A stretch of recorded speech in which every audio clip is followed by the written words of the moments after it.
I'm TECLA's head of community, and today I'll be talking with Abby, our head of operations, about women at the workplace and sharing some common ground between our experiences in corporate America, but also in Latin America. So hi Abby, how are you? Hello, I'm great. It's good to be here. Excited to be working on these YouTube videos and growing your brand. Thank you. Yeah, that's awesome. So would you like to explain your role in TECLA a little bit more?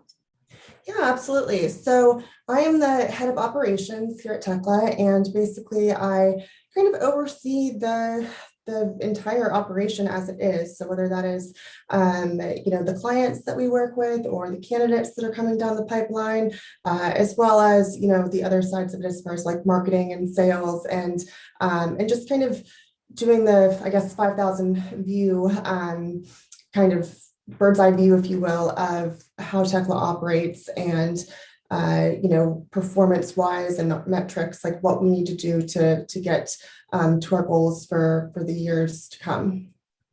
Awesome. Yeah, it's always, yeah, it feels like it can be like some part, but it's like the whole thing at once. And yeah, you become like such a great asset for the team.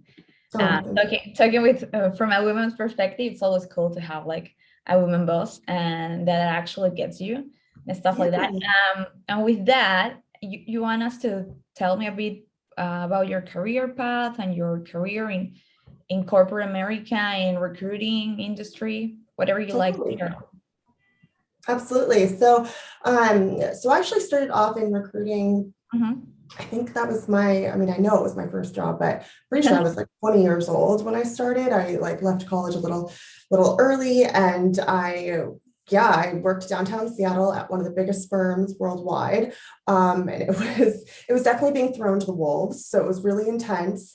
It was technical recruiting, but we were working with, some of the biggest players, not just in Seattle, but in New York and in San Francisco. And I was obviously a newbie and had just graduated college and just didn't, really know my footing very well. And so, I think that's one of the reasons why I enjoy being a manager now is I kind of know what it's like to kind of get thrown into a new role and not necessarily know what you're doing. And so being able to help guide people and make them feel comfortable that, you will figure it out. And it just, kind of takes some time. And we often know more than we think we do as well. Even if we're young, so much of what we do in business and work is really about common sense and who we are as people and being able to respond to things just how we naturally would in, day-to-day lives. Obviously, there's a lot more,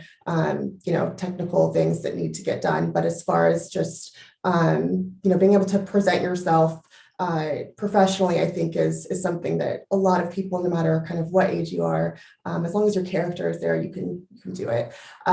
So that was kind of my first stint. I was there for a few years. I worked, on Microsoft projects with Vulcan, really big gaming companies in the area, and I loved it. And then I kind of had a moment where, I wanted to transition into something else, just because, that was the only thing I had known. And so I actually went into the nonprofit sector for quite a while. And I was at a nonprofit in San Diego for a while, and then I ended up starting the nonprofit up here in Seattle, which is where I am now.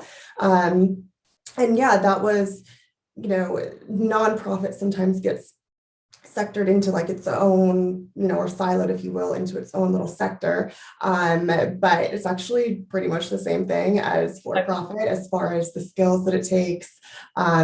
It's sales. It's 100% sales. And it's about, finding the right people to get interested, just as we're doing, in technical recruiting. So to my surprise, there was actually so much overlap there. It was just that we were working on, funding, something for cancer patients rather than funding something for software developers.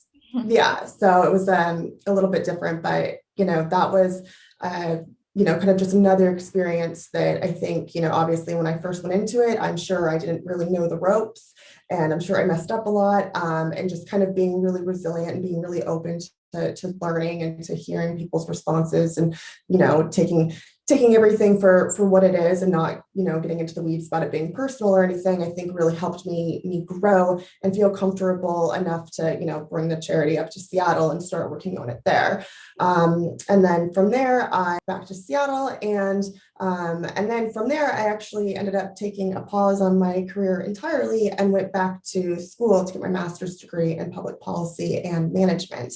And obviously that was, just to be able to get a lot of the skills that maybe I wasn't getting, in my day-to-day work life.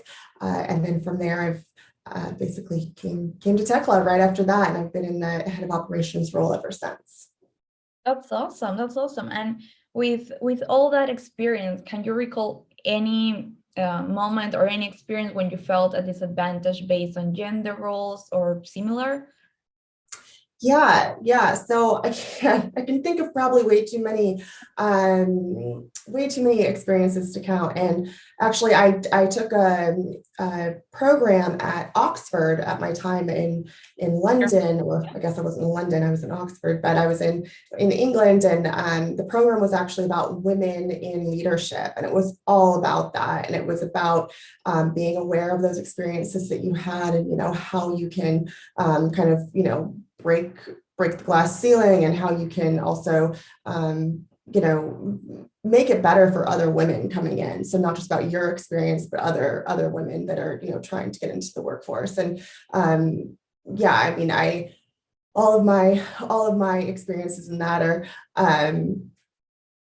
pretty significant, and I think had a big effect on me on why I wanted to also get into management, was because I felt like, I always had male bosses, and they were great, but it also seemed like everyone around me was also in positions of authority, were usually male as well, whether it was the board or it was our clients that we were directly working with, or if it was the software engineers that I was recruiting. It was just so male dominant, and I wanted to get into a position where I was able to help other women lead. Yeah, exactly. To change those things, because I feel we have a lot of common ground between the experience in America, but also in Latin America. And maybe the gap is a bit wider here, but still, it's those experiences that sometimes you don't know that it's actually a gender gap in the moment, and then after you like watch it like from your past, you're like, oh, okay, that was it. But Absolutely. And I think a lot of it too is being, it's twice as bad, it seems like, being a younger woman in the workplace too. There's often a perception of, if you're, even in your 20s, I remember kind of having to vouch for myself all the time, being like, oh, I know I'm only, at the time I was like, 22 or 24, and, just like saying, I know I'm only this age, because everyone knew my age in the office and everything. And, but I'm still speaking from, it might not be extensive experience, but I'm speaking from a place of knowledge and a place of research, and that should be valued, whether or not my age is 18 or 57. Exactly. And what about in the tech industry? You have some experience with that industry, and right now in TECLA. Do you think women are getting more opportunities now? I do. I think there's still a long way to go. From what I am seeing, it seems like a lot of people really want to help women get into the workforce when it comes to software engineering, or any other, technical positions. STEM is obviously something that is being, pushed. The math and sciences and everything is being pushed really hard. I know in high schools across the country. I know from speaking with my friends that live in Latin America that that's also something that's going on heavily over there in a lot of schools.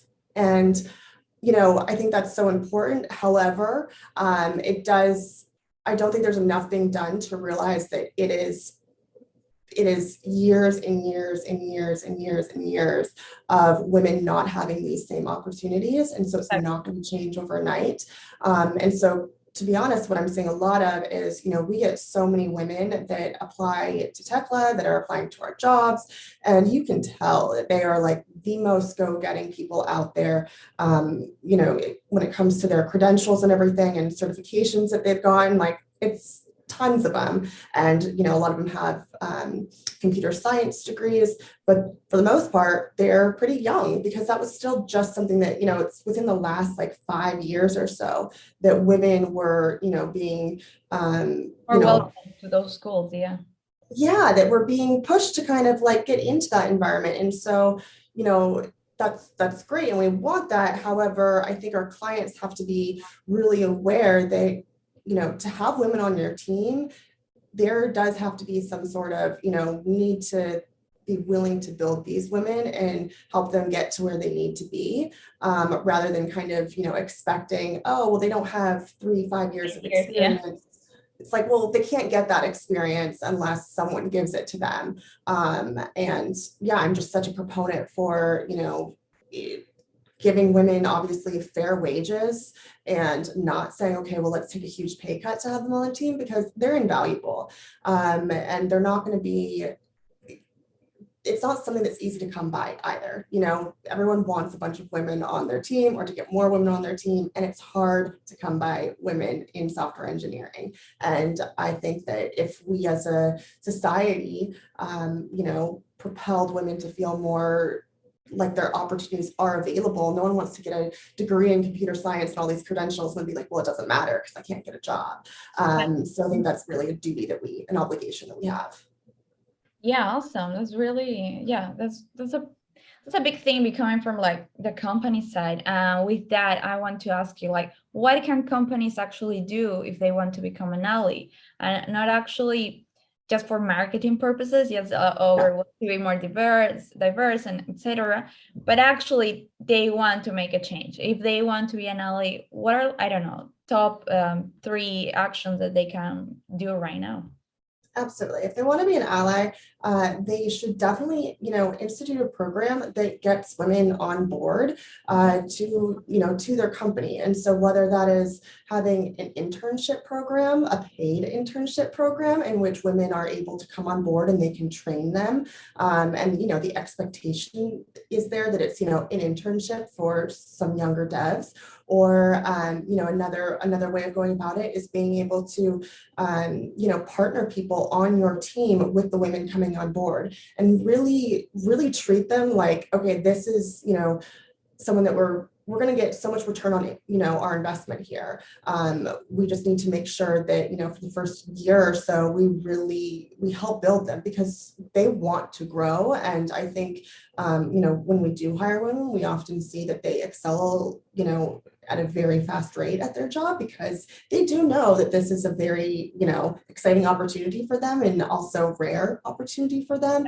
And so they're, quicker to really, take time even out of work to make sure that they're understanding everything, and that they're coming into work being, as good as they possibly can be, and continuing to grow. And then also, being an ally is really about being, obviously aware of your team environment. It's one thing to say that you want women to be on your team, and it's another thing to actually be welcoming to women on your team.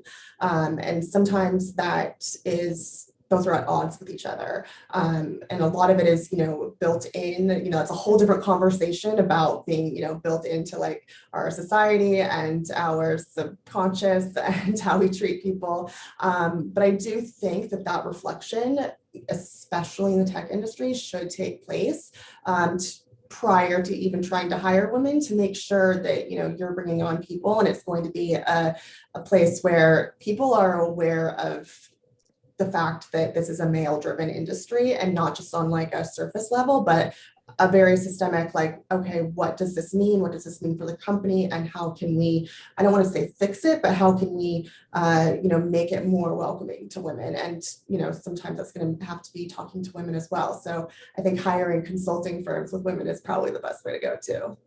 Yeah, exactly. Because, well, it's a whole different conversation, but I read an article a few weeks before this conversation about bro culture and everything that involves that, especially in a male-dominant industry that it's tech.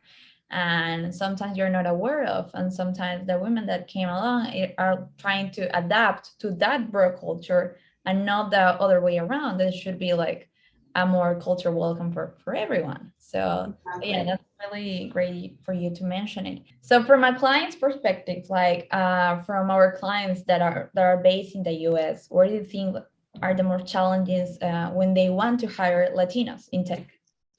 Absolutely. So I think, one of the biggest things is the fact that, recognizing the differences that have been basically afforded to people in different areas. So, in the US, it's very common to have a computer science degree. It's something that, when I was working at my first time, at one of the largest firms, everyone was like, they need a CS degree.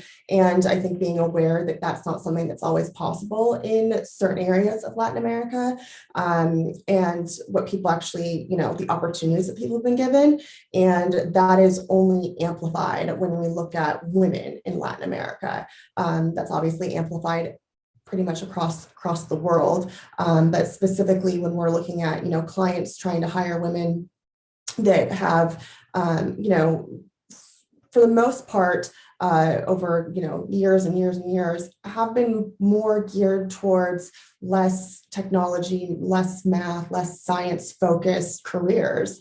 That happens in the US, and it's I don't know the actual statistic of how much more it is in Latin America, but you can just see that from the rate of women that are actually, getting their degrees or being able to get jobs in Latin America. It's very difficult for them to, be afforded that opportunity, even depending on where they come from. And I think that's something that, is kind of the trickiest thing is that, when you find, a women software engineer, or men, but specifically women in this case, and they don't have, a CS degree and they don't have, some extensive experience at some startup or something, but they have all these certifications, or maybe they don't even have all these certifications, but their resume is on point and it says exactly what they're good at, exactly what they've done in their own time to get these, skills.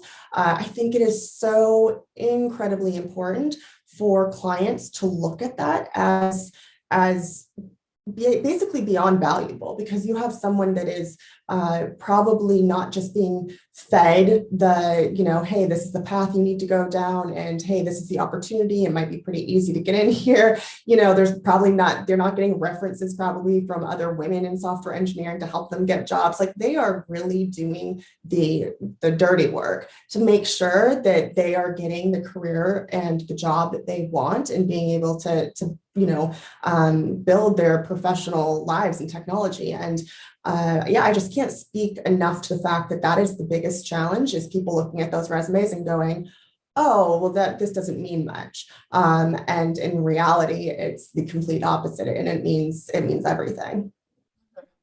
So yeah, so maybe for like the women dev perspective, it's more like you need to know what are the clients in the US looking for, and like you trying to build your resume according to that. And because sometimes the wording can be different, sometimes your experience in a project can I don't know give you like the tools. You don't have experience in a startup, but you did something great in a project or in a company, or like a regular big company here in Latin America. So yeah, that's really good to know for our candidates like from Latin America.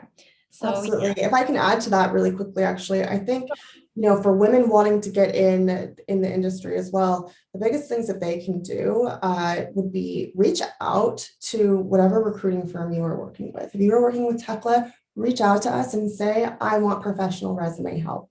That is something that we are able to do, we are willing to do, and we will make sure that your resume is, because it can get very confusing as to, okay, what are they looking for? How can I make this, look right? And ask for help, not just in your resume, but say, I want a job in this field. I will, interview, I will be on time. My English is strong. Like, sell yourself and let people know that, that is what you're looking for, and that, you will do whatever, you need to do to be able to show that you have, the same abilities as someone else. And I think, I try to do that when I get resumes coming in the door. I try to, make sure that I proactively talk to people about that and talk to women about that. However, don't feel afraid to reach out and say, Actually, I know this is a male dominated area and I need support, and it's kind of your duty, as in my duty. It's society's duty to make sure that this actually gets done. It doesn't do anything if I can just sit here and talk about, yeah, we want to support women in the industry. It's like,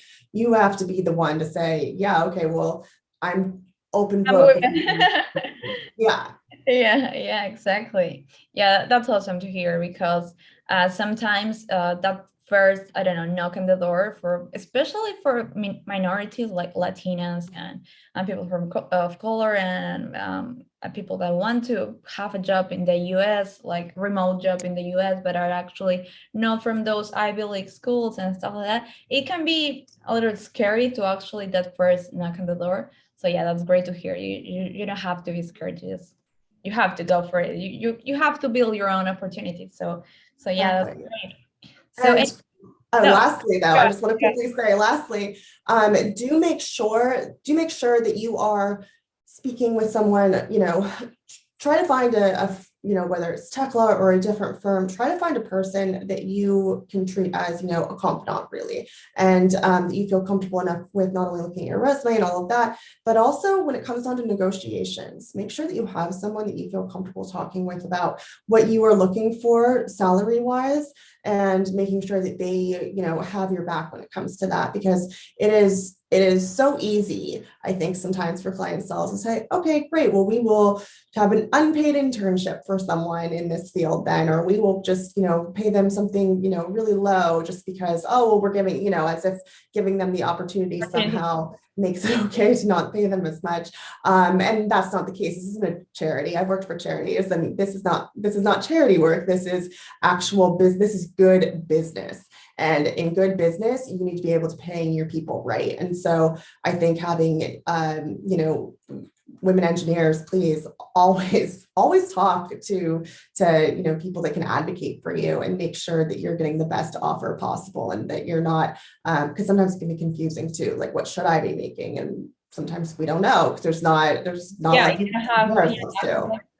Yeah, that's great. That's great to hear. And yeah, it's so common because most of the people, and I feel like in Latin America, it's more common. Like, people don't talk about their wages or about their salaries. It's like something like, even between your friends, it's not that common to actually share, oh, I'm making this, to actually know how the market is going. But it's a really good conversation, especially if you're a woman in tech and you want to know, like, what's happening, like what are the companies actually paying. Awesome. So do you have any final thoughts, Abby, you want to share?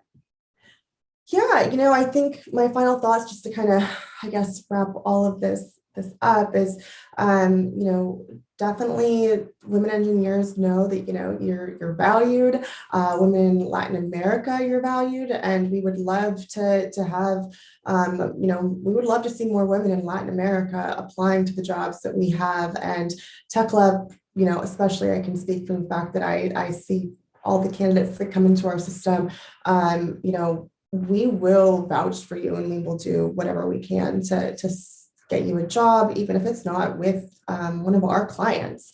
I do, whenever I get a resume that's a woman's resume, I send it out to, the clients that we do have, even if there's not a role available for them. And I just say, hey, like, this is someone that's looking to get into the industry. Like, do you have anything? Do you know of anyone that has anything? It has nothing to do with, it's totally, it doesn't need to be come to us only if we have something available for you. I wanted TECLA to really represent a place where, women in Latin America can feel comfortable knowing that not only, will I advocate from them from the client side of things, but our whole team is all based in Latin America. You yourself, obviously, are based in Latin America. And, I know all the women we have on our team are very passionate about, promoting women in the workplace and promoting women in technology. And I think that just knowing that this is like a space where you can feel confident that we're going to try to help you, and that, build a relationship with us, and we will do whatever we can to make sure you get a role. And then the other thing is kind of back to the sending your resume to us or to a different firm. Post your resume or make sure your LinkedIn is really up to date and really clear. And then also make a post. Don't feel shy about posting on LinkedIn about the fact that you're looking for opportunities. And also don't feel shy about reaching out to people on LinkedIn, even if they're like the CEO of some tech firm. Like, what do you got to lose? Like, absolutely nothing. If you, doesn't even just have to be a recruiting firm, it can be, or a headhunting firm. It can just be, if you're really into, an awesome startup in Seattle or Chicago or wherever, send your resume and send a note and, see what happens and follow up. Obviously there's lots of ways to find people's email addresses online, but I think that's the thing that, we as women just in general need to do more of. It's just like, yes. Don't be hesitant to just put your face out there, tell people what you're looking for, be adamant about it. Because if we all, if all of us do it collectively too, you won't have to feel as uncomfortable because it's like, oh, well, I know my girlfriends do this too, and I do it and everyone does it. And you don't have to feel, I know putting yourself out there can be kind of, daunting at times, but the more we all choose to do it, the more, that will become the norm, and the more that people will also, be thinking about, oh, I'm getting a lot of, women engineers that want to work here. Like, how do we, make sure our environment is a, productive, safe space for them? Awesome. Yeah. And we actually can do another video about it, like how you can do like cool networking. If you are living in Peru, in Colombia, in Argentina, you can do networking with lots of people in the US. It's absolutely like right now it's just a click away. So yeah, I would love to do a video about it and give some to the women and also to the men. Exactly.